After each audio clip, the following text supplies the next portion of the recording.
Iron Maiden cumplió lo que prometió. La banda legendaria del heavy metal está nuevamente en nuestra capital para regalar a sus fanáticos un nuevo show en el marco de su gira The Final Frontier. Su presentación es mañana en el estadio de San Marcos. Un equipo de Canal N conversó con Adrian Smith, guitarrista de la agrupación.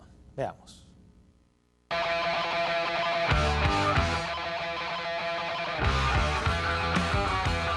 Hola, ¿cómo están? Tengo el placer de conversar con los campeones del heavy metal del mundo. Estamos con Iron Maiden de vuelta en nuestro país.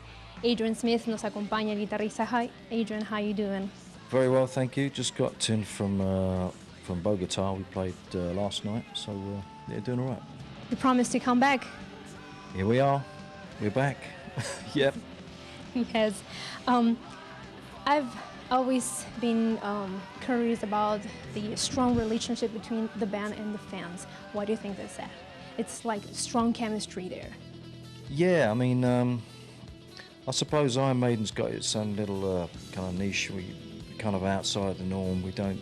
You don't hear a lot of Iron Maiden on the radio. It's all kind of word of mouth. We've always toured a lot. We've always, tried to bring our music to the fans, and well, yeah. I mean, and South America's great for us. The fans down here are very passionate, and we love coming to play here. Talking about the fans, I know you're working hard to help your fans in Japan after the earthquake and tsunami. I know you're working hard to help them. Well, I mean, it's difficult. There's not much you can do. I mean, Japan's got the resources financially. I mean, we kind of made a gesture, really, for money from T-shirts to help a little bit where we can, and we all feel pretty sad about it because, we've been going to Japan for 20 odd years, and we feel a bit of an affinity for the country, and we just like to wish them all the best, and it's a terrible thing, but, the good thing is that, they're very, they have a lot of facilities to help the people there, so. Now, talking about Japan, I know you guys were traveling to Tokyo, and what was the feeling of that?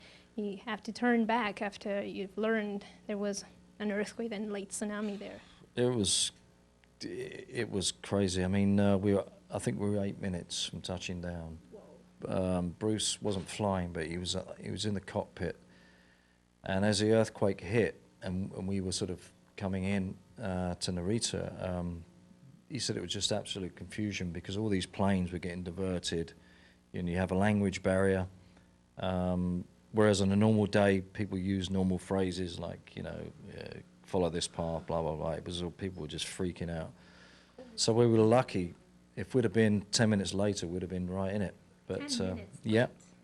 So, they diverted us to Nagoya, and we sat on the ground in Nagoya for about 2 hours while we figured out what we were going to do, and we decided, we stayed in a little hotel near the airport, and the next day we had to leave, because the building we were playing wasn't safe, so yeah, we'll go back and do it properly, yeah. Scary experience. Well, we didn't really know the extent of the damage at first, it was only, I think, a few days later that, we start to, see the TV really carnage, yeah. As a band, you've been doing a bunch of things. What's the most important, or what's the one you feel proud about, and besides having thousands of fans around the world? Well, just, the fact we're still going. I mean, we're still touring, we still put a lot of energy into the shows. We still like to give, fans a good show because, we know they're excited about the gig, so we put 100% into the shows, and I think we're kind of proud of that.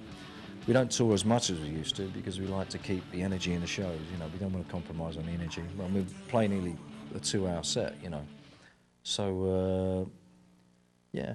But the fans know you always give everything you have in your music for every show. Yeah.